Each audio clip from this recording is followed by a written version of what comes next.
Assalamualaikum warahmatullahi wabarakatuh. Innal hamdalillah nahmaduhu wa nasta'inuhu wa nastaghfiruh wa na'udzu billahi min shururi anfusina wa min sayyiati a'malina may yahdihillahu fala mudilla lahu wa may yudlil fala hadiya lahu. Asyhadu an la ilaha illallah wahdahu la syarika lahu wa asyhadu anna Muhammadan 'abduhu wa rasuluh. Allahumma shalli wa sallim wa barik ala hadzal nabiyil karim nabiyyina Muhammadin sallallahu alaihi wasallam wa ala alihi wa sahbihi wa man tabi'ahu ila yaumiddin, amma ba'du.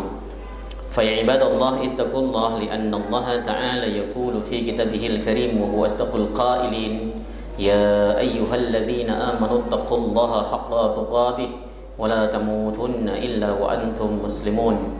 Fa inna ahsanal hadits kitabullah wa khairal hadi hadi Muhammadin wa syarrul umur muhdatsatuha wa kullu muhdatsatin bid'ah wa kullu bid'atin dhalalah. Alhamdulillah,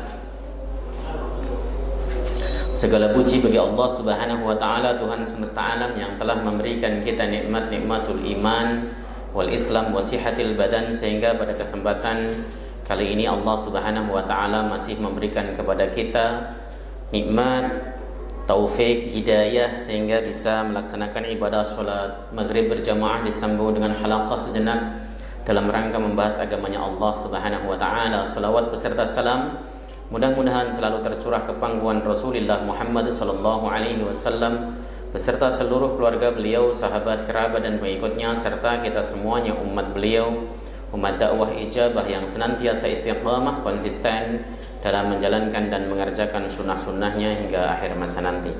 Jamaah sekalian yang dimuliakan oleh Allah Subhanahu wa taala, kita masih membahas pada bab Kitabul Janaiz, yang kitab yang menjelaskan tentang jenazah. Kita lanjutkan kajian kita. Bismillahirrahmanirrahim. Rabbana la ilma lana illa ma 'allamtana innaka antal alimul hakim wa tub 'alaina innaka antat tawwabur rahim. Rabbana shrah lana sudurana wa yassir lana umurana wahlul 'uqdatam min alsinatina yafqahu aqwalana. Bismillahirrahmanirrahim.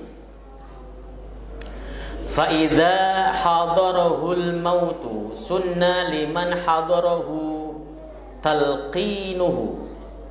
Tatkala orang yang sakit itu sudah mendekati ajalnya, sudah hadir kematiannya, sudah sampai waktu gharghar, ketika nyawa sudah sampai hulkum tenggorokan, maka disunnahkan bagi orang yang hadir di dekat orang yang mau mati tersebut mentalqinnya, ya, syahadataini, berupa dua kalimat syahadat bilutfin, dengan lembut.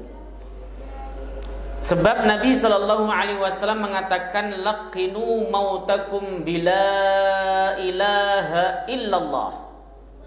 Talqinlah orang yang mau mati kalian dengan la ilaha illallah.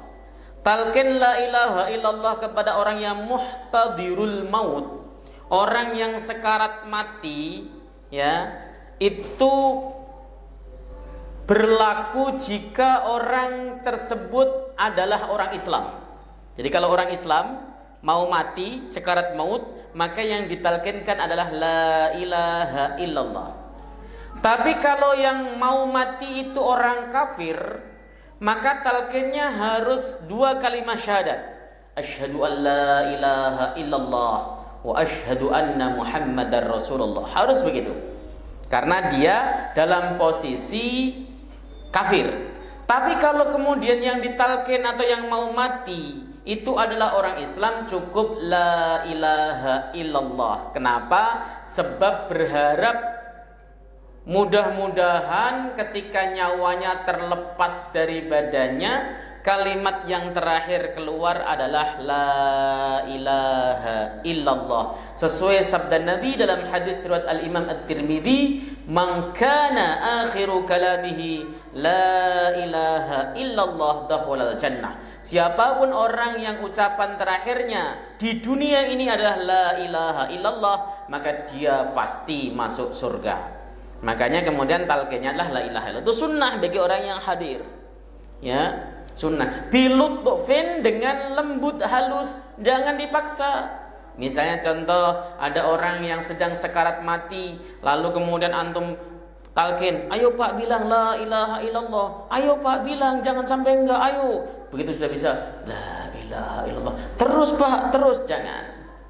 Kenapa? Karena dia posisinya sedang sekarat maut, mendekati kewafatnya, dia berat untuk berucap, berat untuk membacanya. Maka bilutfin, diucapkan saja di telinganya, la ilaha illallah. Kalau kemudian kondisinya tadi setelah diucapkan kalimat la ilaha illallah kok belum niru, ya diucapkan lagi, dibisikin lagi la ilaha illallah sampai kemudian dia bisa membaca la ilaha illallah. Itu penting. Kenapa penting? Karena al-umuru bi khawatimiha atau al-umur bi khatimatiha. Semua urusan itu tergantung akhirnya. Kalau akhirnya dia baik, maka insya Allah husnul khotimah. Ya, yang penting akhirnya itu. Ya, makanya nih, kenapa kemudian disunahkan ketika ada orang yang sakit parah harus ada yang nungguin. Bahkan bagi laki-laki itu termasuk udurnya Jum'ah.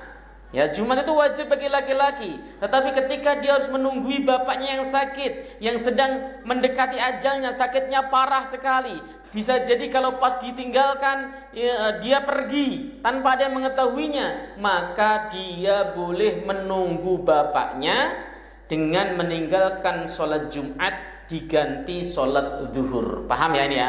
Jadi termasuk udurnya orang melaksanakan Jumatan adalah nunggui orang yang sekarat mati. Saking pentingnya, dalam kondisi itu saking pentingnya, masa-masa krusial. Makanya ketika saya ditanya, Ustadz, boleh nggak saya berobat di rumah sakit yang dimiliki oleh non-muslim? Berobatnya sih boleh, tapi khawatir di ujung hayat itu. Di ujung hayat itu yang diputerin lagu-lagu rohani. Di ujung hayat itu datang tiba-tiba orang yang bawa kitab dan sebagainya. Lalu menasehati kita ini itu dengan ajaran mereka, itu krusial. Ya, yang penting di rumah sakit yang jelas, yang rumah sakit Islam misalnya, atau rumah sakit yang menyediakan jasa atau petugas untuk memberikan dakwah sesuai dengan agamanya. Orang Islam dikasih support materi tentang keislaman, seperti itu. Kenapa? Karena kita khawatir ketika saudara kita, orang tua kita meninggal dalam keadaan lepas iman Islamnya gara-gara masalah sepele tadi. Ya, ini pentingnya talqin. Jadi kalau sudah seperti itu ditalqin, ditungguin yang rapi. Diberikan minum kalau minta minum, ya, ditalqin dengan baik. Wa taujihuhu ilal kiblati, dan sunnah menghadapkannya ke arah kiblat. Ini dalam posisi masih hidup, tapi sakarat maut. Sunnah menghadapkannya ke arah kiblat. Fa idza mata ghumidot ainahu, tatkala dia mati maka kedua matanya dipejamkan. Saat sudah mati, keluar nafasnya, sudah habis begitu, ya, sudah tidak ada tanda-tanda lagi, maka ghumidot ainahu, kedua matanya dipejamkan. Dipejamkan. Jangankan kalau orang mati itu, kadang ada yang matanya agak mendelik begitu kan, karena ditariknya ruh, itu sakit, ya. Maka disebut sakarat. Sakarat itu artinya pahit. Mati itu nggak ada yang enak kecuali mati syahid. Orang yang tidak merasakan sakarat maut itu hanya orang-orang yang mati syahid, orang yang mati fi ma'rikatil kufar, di medan laga melawan orang kafir. Ya, tetapi kalau orang-orang mati biasa diranjang dan sebagainya, itu sakarat, ada sakaratnya, dan itu sakit. Makanya ketika dia keluar, matanya itu kadang mengikutinya dengan mendelik begitu. Itu bukan kok kemudian wah itu pasti diadab, belum tentu. Makanya syariat memerintahkan ketika matanya terbuka maka tutup dia. Orang yang matanya tertutup itu kalau koma, Pak. Karena koma itu kan udah merem ya, udah merem gitu. Maka ketika mati ya matanya tertutup, tapi kalau nggak koma gitu maksudnya, dia masih sadar, itu matanya biasanya terbuka. Maka dianjurkan secara syariat untuk menutup kedua matanya. Waluyinat mafasiluhu, dan dilemesin ruas-ruas tubuhnya. Mafasil itu adalah ruas-ruas tubuh, dilemaskan. Sebab kadang-kadang Kalau kemudian, apalagi kalau kemudian meninggalnya tidak ketahuan begitu misalnya, ya, bapak tinggal Jumatan, pas bapak berangkat orang tuanya meninggal, sampai khutbahnya setengah jam lalu melaksanakan sholat pulang 1 jam, itu kadang-kadang sudah agak kaku, ya, makanya mafasilnya dilemesin. Mana tadi?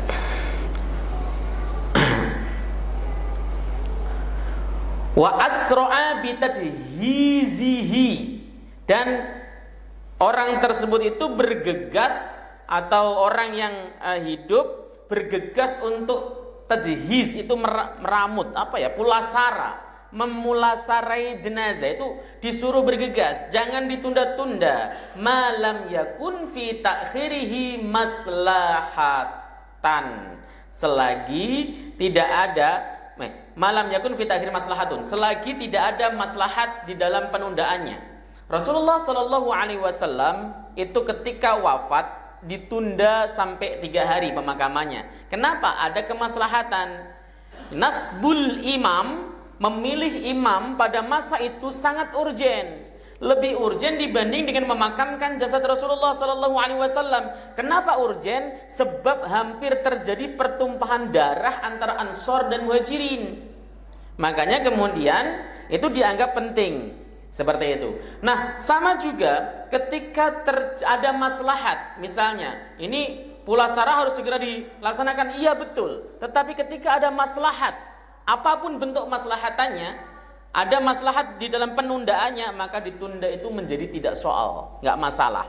Kalau penundaannya tersebut ada maslahatnya. Seperti apa? Seperti menunggu jamaah yang mensolati lebih banyak.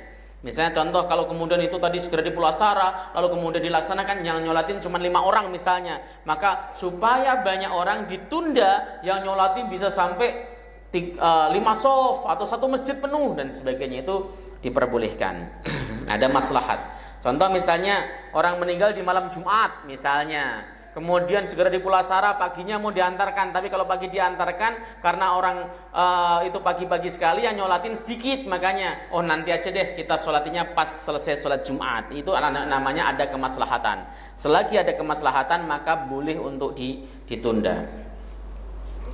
Wa taghsilul mayyiti, dan memandikan mayit setelah meninggal tadi, ya, mayit dimandikan, kecuali kalau dia adalah orang yang mati syahid. Mati syahid itu ada 3. Yang pertama syahid dunia akhirat, yang kedua syahid dunia, yang ketiga syahid akhirat. Syahid dunia akhirat ini orang yang berperang li'ila'i kalimatillah hiyal ulya, untuk membela agamanya Allah Subhanahu wa taala, berperang melawan orang kafir lalu mati di medan laga, dia mendapat predikat syahid dunia akhirat. Tidak perlu dimandikan, tidak perlu dikafani, dia langsung tidak perlu disolati, dia langsung dikuburkan bersama dengan bajunya yang berlumuran darah tersebut. Ya, karena dia akan menjadi saksi di hadapan Allah Subhanahu wa taala nanti di hari kiamat. Itu untuk syahid dunia akhirat itu tidak perlu disolati, nggak perlu dimandikan, nggak perlu dikafani, dan nggak perlu disolati, langsung dikuburkan begitu saja. Ya, ada juga namanya syahid akhirat, syahid dunia.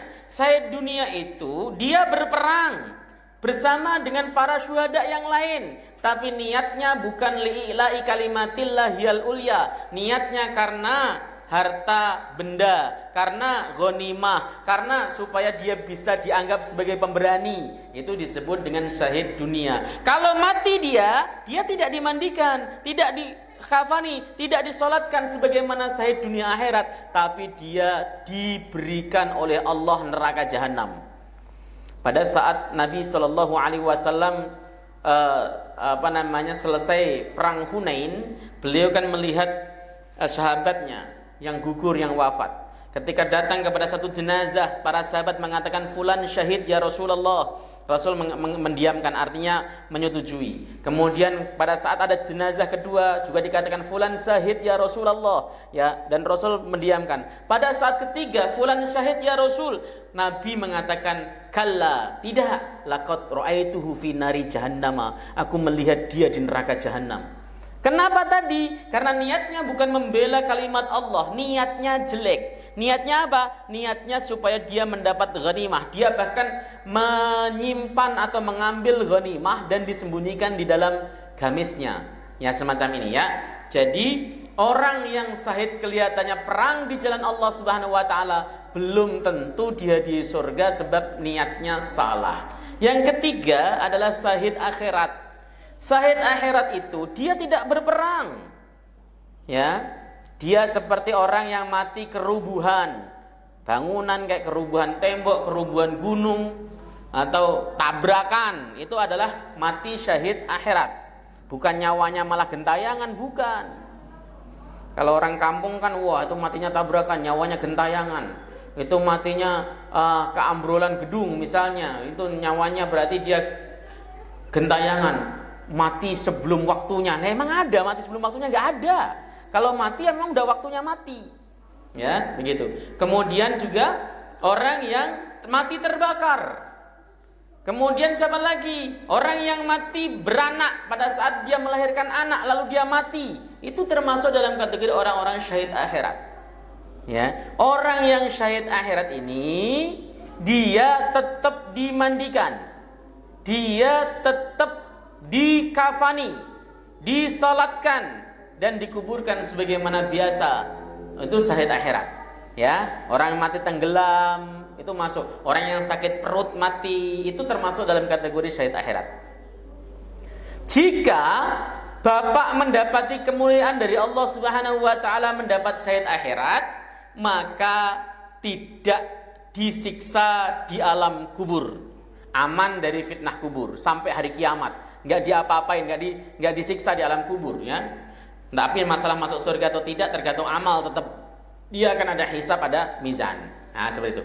Tetapi kalau kemudian dia bukan orang mati syahid dunia akhirat, tetap ada taghsilul mayyit, memandikan mayit harus dimandikan. Kenapa sih syariat mengajarkan kepada kita supaya yang memandikan itu saudara atau keluarga atau yang memiliki hubungan darah, supaya ketika memandikan itu pakai perasaan. Kalau nyuruh petugas rumah sakit kadang-kadang nggak ada otaknya dia kalau mandiin. Ya dari jauh mandi semprot kayak apa namanya mobil aja, mobil kalau kotor itu disemprot sus. Ada 1-2 orang petugasnya bagian balik-balik itu dibalikin tubuhnya, digosok-gosok itu. Bahkan petugas-petugas yang sering antum bayar itu misalnya yang di kampung-kampung kalau ada meninggal petugas khusus mandiin itu juga kasar. Saya pernah melihat itu mandiin. Ya, perutnya ditekan-tekan muk. Ya, coba kalau yang digituin bapak dia, apa dia terima? Kalau yang digituin itu anaknya dia, apa dia terima? Enggak, mayat itu masih merasakan sakit, Pak. Habis dicabut nyawanya tiba-tiba perutnya entet cus, ya jelas begitu. Ya, makanya bapak itu harus bisa bagaimana cara memandikan jenazah. Jangan manggil orang. Kalaupun manggil orang, bapak terlibat di dalamnya. Bagian-bagian, misalnya bagian nyebokin, bagian ini itu bagian anak. Jangan nyuruh orang lain, itu serius. Ya, supaya apa? Supaya orang tidak tahu apa aib apa yang ada di tubuh orang tua kita. Gitu loh caranya. Nah, itu pokoknya saya terima bersih ya, repot itu. Ya, akhirnya kemudian dia melaksanakannya karena tugas. Saya tuh punya murid jamaah, maksudnya jamaah yang sering ikut ngaji saya. Itu kita menyebutnya mitra Israel. Ya, karena tugasnya bagian memandikan jenazah, pokoknya dan sebagainya. Iya, udah nggak ada perasaan takut, perasaan apapun nggak ada, Pak. Udah mau korban kecelakaanmu nggak utuh tubuhnya, sudah nggak ada perasaan apapun. Memang orang yang biasa memandikan jenazah kalau terus-terusan itu hilang rasa. Nggak ada jijik, nggak ada apa, makannya enak aja loh, heran. Kalau bapak kan pasti makan, saya sampai mual-mual selama 1 hari 1 malam, Ustaz. Iya, karena nggak biasa. Ya, itu yang harus kemudian kita pahami. Ternyata orang-orang yang sudah biasa kayak gitu, yang pasti dia pokoknya kerja sudah kayak template. Pokoknya yang penting nekennya kencang ya kencang begitu. Nggak begitu, harus layin, harus lembut. Watakfinuhu dan mengkafaninya. Mengkafani dengan harta mayit. Kalau mayit punya harta, Dikafani itu minimal laki-laki itu 3, perempuan itu 5, itu minimal. Kalau memang boleh dikafani memang 3 kurang cukup misalnya, ya boleh 5 dan sebagainya, tidak masalah. Ya, minimal itu 3. 1 boleh nggak? Boleh kalau memang cukup. Ya, 3 itu minimal adnal kamal namanya, minimal kesempurnaan. 1 tapi kemudian bisa terkafan dengan bagus misalnya. 1 lebar bisa ditekuk-tekuk begitu misalnya, ya tidak apa-apa. Ya. Tapi kalau kemudian pengen adnal kamal 3, kafan itu 3. Ya, sesuai dengan petunjuk Nabi sallallahu alaihi wasallam. Nanti ada bahas-bahas ini mukadimah saja. Wa hamluhu dan memikulnya, wassalatu alaihi dan mensolatinya, wa dafnuhu dan memakamkannya. Semuanya itu furudun kifayatun, hukumnya fardu kifayah. Fardu kifayah itu, Pak, kalau belum ada melaksanakan itu mengikat semua warga. Contoh, di sini ada orang yang wafat. Tetangga Bapak semuanya tahu bahwa dia wafat dari itu, tahu semuanya.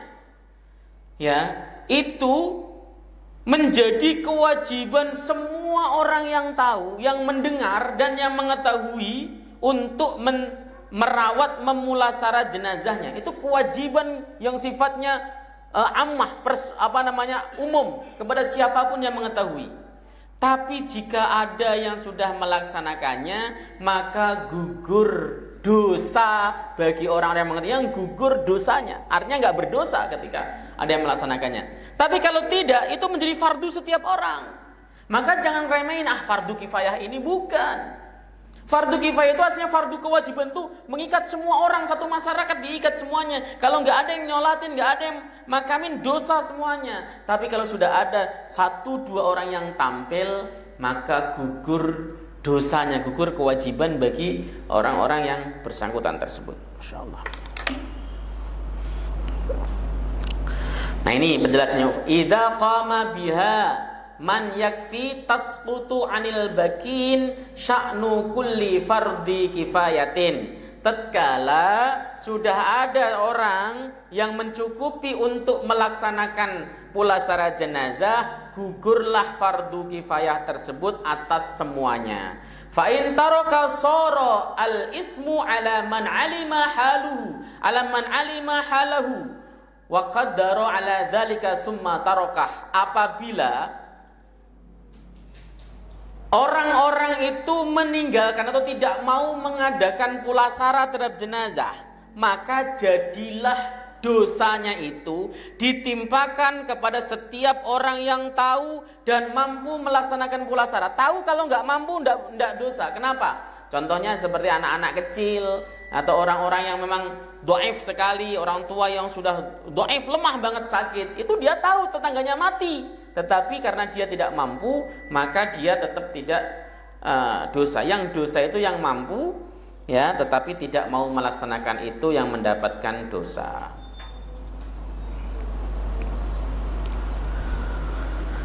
Wasifatus sholati alaihi arba'u takbiratin. Kaifiat atau sifat sholat jenazah atas mayit itu ada 4 takbir. Ada 4 takbir. Ya, niat jelas di dalam hati. Saya berniat melaksanakan sholat jenazah misalnya, ya, jenazah ini lillahi ta'ala itu dalam hati.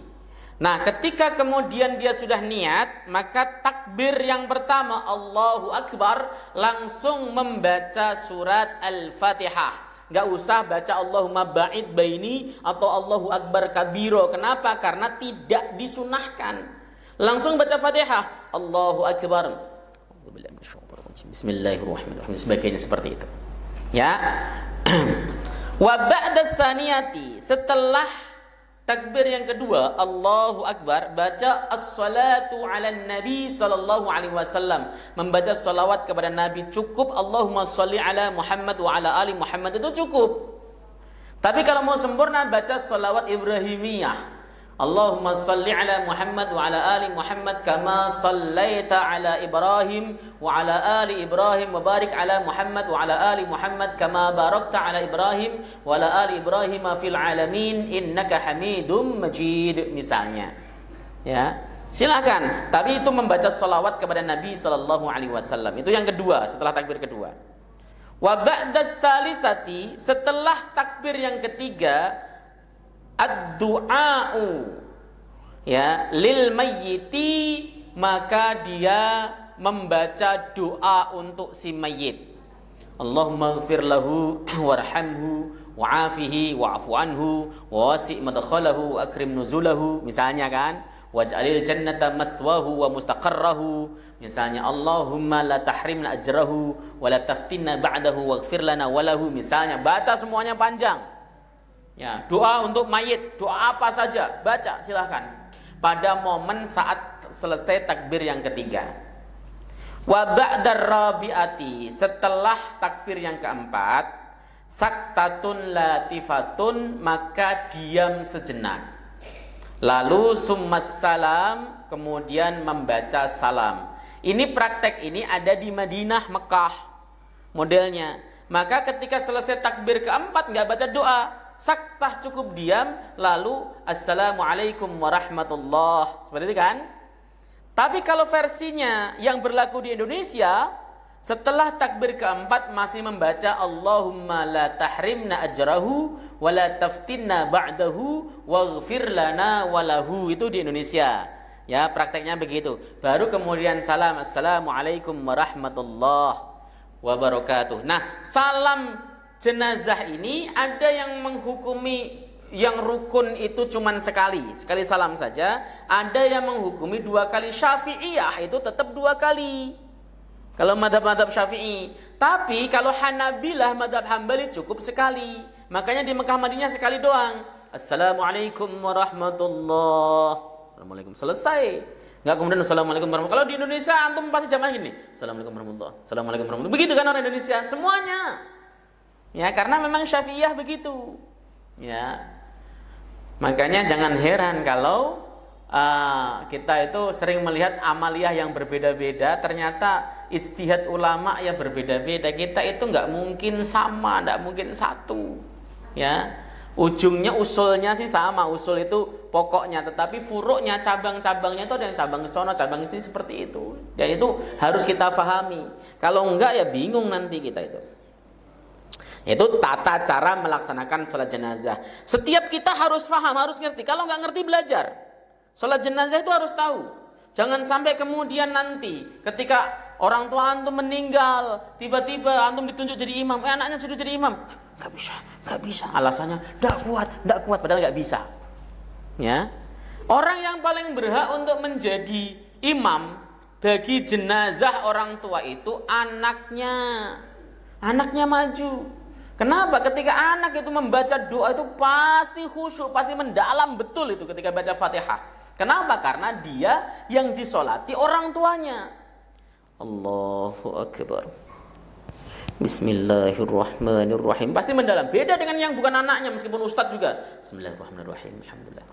Ar-Rahmanir-Rahim. Kan begitu. Kenapa? Supaya anaknya, ya karena supaya lebih mendalam. Yang kedua, anak itu merupakan hasil jerih payah orang tuanya. Ketika anaknya jadi saleh, itu ada andil orang tuanya di sana. Maka waladun saleh yad'ulah itu include di dalamnya adalah anaknya yang sering mendoakan. Ya, mensolati itu bagian daripada doa. Bakti pertama kita ketika kita ditinggal wafat orang tua kita itu mensolati, maju ke depan. Saya yang jadi imam Pak Ustadz, misalnya ada ustadznya di situ mau jadi imam. Mohon maaf Pak Ustadz, kalau diizinkan biarkan saya jadi imam. Ya itu. Jangan kemudian antum jadi imam nggak pantas. Ya nggak pernah belajar semasa hidup. Ini kalau antum sudah tua-tua begini, anaknya diajarin, suruh belajar sholat jenazah. Wa qala Syekhul Islam Ibnu Taimiyah, berkatalah Syekhul Islam Ibnu Taimiyah, alladzi sabata fis sunani 'anin nabi sallallahu alaihi wasallam, yang sahih dalam dalam hadis-hadis dari Nabi sallallahu alaihi wasallam, ana yakumu ala qabri rajuli min ashabihi idza dufina. Sesungguhnya Nabi itu berdiri di atas kubur seseorang dari sahabatnya tatkala selesai dimakamkan. Selesai dimakamkan, selesai ini beres. Nabi berdiri dulu untuk tasbit namanya. Tasbit itu sunnah. Tasbit itu mendoakan kepada Allah Subhanahu wa taala supaya jenazahnya ini tetap kuat, yakin, tetap imannya bisa menjawab pertanyaan dari mungkar dan nakir. Ya, itu tasbit namanya. Jangan kemudian ditinggalkan gelanggang begitu aja. Tasbit itu sunnah. Ya. Kalau talqin, nah itu diperdebatkan oleh para ulama. Talqin di kuburan itu misalnya ada yang talqin yang membacakan man rabbuka Allahu rabbi wa man nabiyuka Muhammadun nabi dan sebagainya, itu mukhtalaf. Hadis yang ada dalam riwayat Al-Imam At-Tabrani, hadisnya tersebut fihi majahil, di dalamnya banyak sekali hadis majhulnya. Tetapi ada juga yang menghukumi hadis tersebut itu dihukumi sahih, seperti di dalam kitab Ar-Ruh itu dihukumi sahih. Kenapa? Karena hadis tersebut substansinya diterima oleh para ulama fil a'sar wal amsar, dalam segala masa dan di segala penjuru kota. Walam yungkir ahadun, tidak ada satupun yang mengingkari. Itu kata Ibnu Qayyim dalam kitab Ar-Ruh, seperti itu. Tapi ini mukhtalaf. Ya, kalau di Muhammadiyah tidak ada talqin karena hadisnya tadi majahil, dianggap sebagai dhaif, seperti itu. Nah, tapi yang harus kita ketahui, tasbit itu sunnah. Tasbit itu tadi apa? Berdiri di atas kubur sejenak. Tujuannya apa? Mendoakan. Nah, ini dikatakan di sini nih. Ya, wa yaqul, dan Nabi bersabda, salulahu at-tasbita, mintalah at-tasbit, ya, ketetapan kepada si mayit. Minta supaya Allah Subhanahu wa taala memberikan ketetapan kepada si mayit.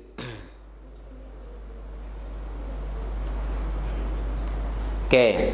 Fa innahu al-an yus'al, karena sesungguhnya dia saat ini akan ditanya. Ini hadis sekaligus menjelaskan akan ada namanya fitnah kubur. Fitnah itu ujian di kuburan. Ada pertanyaan malaikat kubur setelah seseorang itu dimakamkan. Ketika seorang dimakamkan, ditinggalkan, dia itu akan ditanya. Maka minta tasbit, minta kepada Allah supaya ditetapkan hatinya, dikuatkan hatinya, bisa menjawab pertanyaan dengan sebaik-baiknya. Itu seperti itu namanya tasbit. Ya Allah, berikanlah ketetapan, berikan tasbit, ketetapan kepada si fulan, kepada ayahanda dan sebagainya, supaya bisa menjawabi pertanyaan-pertanyaan malaikat mungkar nakir tersebut dengan baik. Itu diajarkan Nabi Sallallahu Alaihi Wasallam. Nah, tergantung apakah antum itu ngamalin apa enggak. Kadang-kadang selesai ya pulang begitu kan. Jangan tasbit, minta berdoa aja sejenak di situ. Wa qad sabata annal maqbura yus'al, dan betul-betul sabit, valid, sahih, sesungguhnya jenazah yang dikubur tersebut yus'al, akan ditanya, wa yumtahanu, dan akan diimtihan, ada ujian. Ingat, ujian itu kalau saya membaca dalam kitab Al-Hawilil Fatawi, ya, ujian yang dilakukan atau yang dilakukan malaikat itu berulang-ulang, bukan sekali saja. Berulang-ulang. Ya, tapi ini hadisnya adalah hadis mursal. Meskipun Imam Suyuti mengatakan mursal marfu, tetapi yang jelas pasti bahwa dia akan ditanya dan diuji. Ada ujian keimanan. Misalnya contoh kalau dalam hadis Sahih Bukhari, apa yang Anda ketahui tentang Nabi Muhammad, misalnya dalam hadis Sahih Bukhari. Ya, kalau orang kafir dia mengatakan la adri, aku nggak tahu siapa dia, nggak ngerti siapa dia. Nah, dia kemudian diazab oleh Allah Subhanahu wa taala. Kalau orang-orang yang mukmin, dia akan bertanya, huwa abduhu wa rasuluh, dia adalah hamba Allah dan rasulnya. Dia bisa menjawab dengan pasti, dia adalah Rasulullah sallallahu alaihi wasallam. Itu kemudian ada qaulus sabit fil hayati dunya wal akhirah. Apa? Dia akan berucap lagi la ilaha illallah Muhammadur Rasulullah. Itu di dalam hadis Sahih Bukhari kan begitu. Jadi setiap orang yang mati itu akan mengalami fase ini, Pak. Kalau Bapak nggak percaya, nanti kita buktikan bareng-bareng ketika kita mati. Pasti kok, kita kan mati semuanya pasti. Nggak ada yang bisa menentang atau wah saya nggak akan mati, saya akan hidup 1000 tahun lagi. Ya tetap mati juga. Begitu. Wa annahu yu'maru bid-du'ai lahu, dan sesungguhnya ya diperintahkan untuk berdoa bagi si mayit pada saat tasbit semacam itu. Masya Allah. Oke, masih ada berapa menit, Pak? 11 menit. Oke, saya lanjutkan satu hadis saja ya. Babun fis salati 'alal ghaibi wa 'alal qabri. Bab yang menjelaskan tentang salat gaib dan salat di atas kubur. Jadi salat gaib ya. Al haditsus tsani wal khamsuna ba'dal mi'ah, hadis yang nomor 152.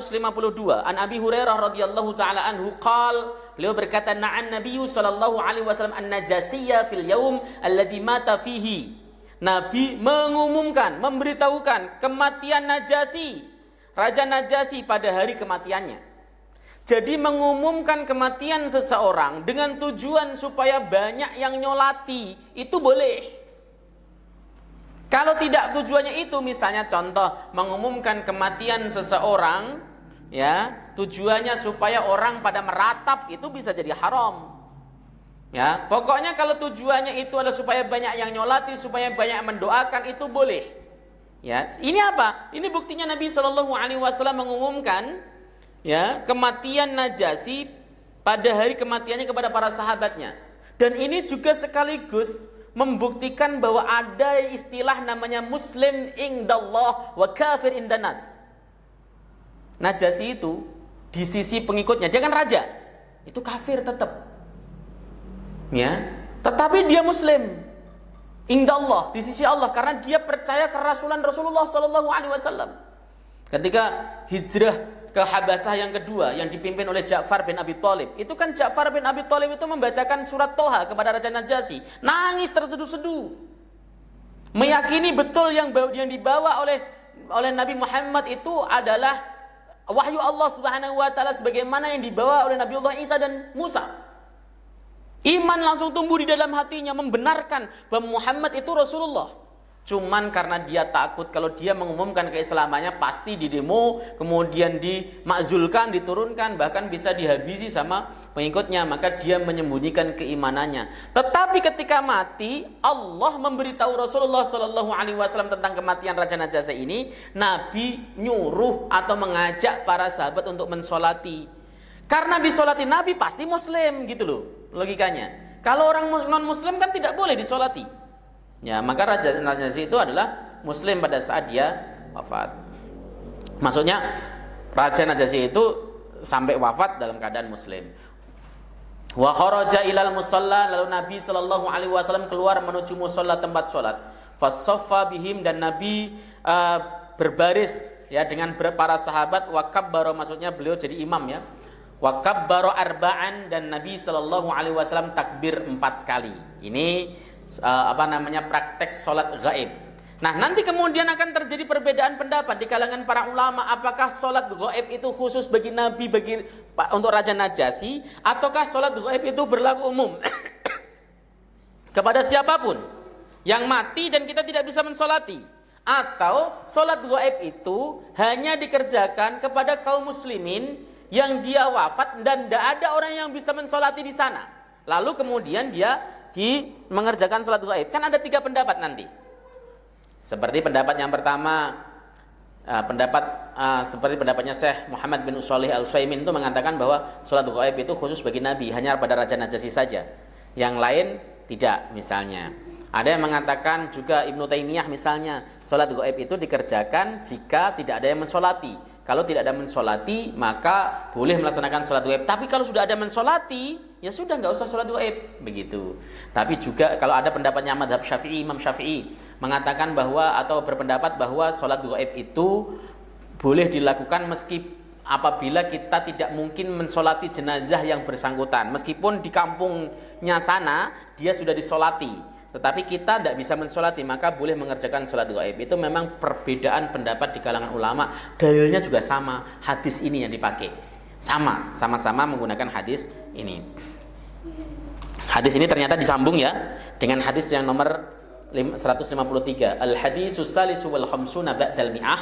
Hadis yang nomor 153. An Jabir bin Abdullah anna Rasulullah sallallahu alaihi wasallam anna Nabiyya sallallahu alaihi wasallam shalla 'alal Najasiyah. Ya, sesungguhnya Nabi itu mensolati Raja Najasyi. Fakuntu fis shafis tsani, dan aku berada di shaf yang kedua, awis salisi, atau di shaf yang ketiga. Hadis riwayat Bukhari. Ini hadis ini panjang penjelasannya ya. Ya, makna ijmal, Raja Najasyi itu merupakan raja di Habasyah yang beliau itu menyambut dengan baik, dengan kemuliaan atas sahabat Nabi yang berhijrah kepadanya di negara Habasyah. Kan hijrahnya 2 kali ke Habasyah itu. Hijrah yang pertama dipimpin oleh Utsman bin Affan, hijrah yang kedua dipimpin oleh Ja'far bin Abi Thalib. Itu semuanya ke Najasyi dan disambut dengan baik oleh Raja Najasyi, raja dari Habasyah tersebut, Ethiopia. Ya. Jadi pada saat kaum muslimin diintimidasi oleh kafir Quraisy di Mekah, Nabi menyuruh untuk hijrah di Habasyah. Sebab waktu itu ahli Madinah, penduduk Madinah belum masuk Islam, sehingga tidak diperintahkan untuk hijrah di Madinah. Saya rasa begitu. Wallahu ta'ala, kita akan bahas lebih detail lagi tentang salat gaib di pertemuan berikutnya, karena di kitab ini syarahnya panjang ya untuk salat gaibnya. Wallahu ta'ala alam bisa. Ada muskil kira-kira? Silahkan. Untuk memandikan jenazah itu kalau misalnya karena pendapatnya ini kan dari keluarga lebih utama Ustaz, anak atau dari istri. Sekarang kan juga pendapat juga yang menyatakan bahwa kalau memandikan jenazah laki-laki harus laki-laki. Nah, sekarang kalau misalnya keluarga itu dari anak perempuan memandikan jenazah, ayahnya itu boleh. Ya, idealnya dan bagusnya jenazah laki-laki itu yang memandikan adalah laki-laki, karena ada aurat kubro, ya itu yang persoalannya. Ya, tapi kalau kemudian ada anak perempuan, saudara laki-laki semuanya mandiin, ada perempuannya ikut ngelus-ngelus, gosokin pipinya, badannya dan sebagainya, tidak masalah. Karena dia kan memang tidak, kan dia memang mahramnya, anaknya, anak kandung lagi. Tetapi kalau kemudian yang bagian-bagian tertentu yang termasuk aurat kubro, ya jangan, jangan, itu jangan dilakukan. Yang kedua, anak perempuan tuh biasanya hatinya terlalu lembut, ketika menyentuh jasad orang tuanya itu nangis terus adanya, malah nggak selesai. Makanya tetap kalau menurut saya yang memandikan jenazahnya untuk laki-laki ya laki-laki, perempuan ya perempuan, begitu. Itu tertib dan lebih bagus seperti itu. Meskipun laki-laki tersebut itu misalnya mantunya, gitu kan, anak-anaknya perempuan, nah, mantunya yang kemudian memandikannya. Karena mantu itu sebenarnya kan mahramnya juga takbid, artinya dia memiliki hubungan keluarga yang sifatnya selama-lamanya, takbid. Meskipun seorang mantu itu, hubungan mantu mertua itu, meskipun dengan istrinya sudah cerai misalnya, itu tetap mahramnya takbid selama-lamanya, begitu. Oke, ada lagi? Cukup ya? Membahas masalah kematian mengeri-ngeri sedap ya. Membayangin, oh itu kita nanti yang digosok-gosok, alah masya Allah. Ya, mudah-mudahan Allah Subhanahu Wa Taala memberikan kepada kita kesehatan, umur panjang dalam ketaatan dan kesalihan. Kita semuanya diberikan oleh Allah Subhanahu Wa Taala ketakwaan, dan insya Allah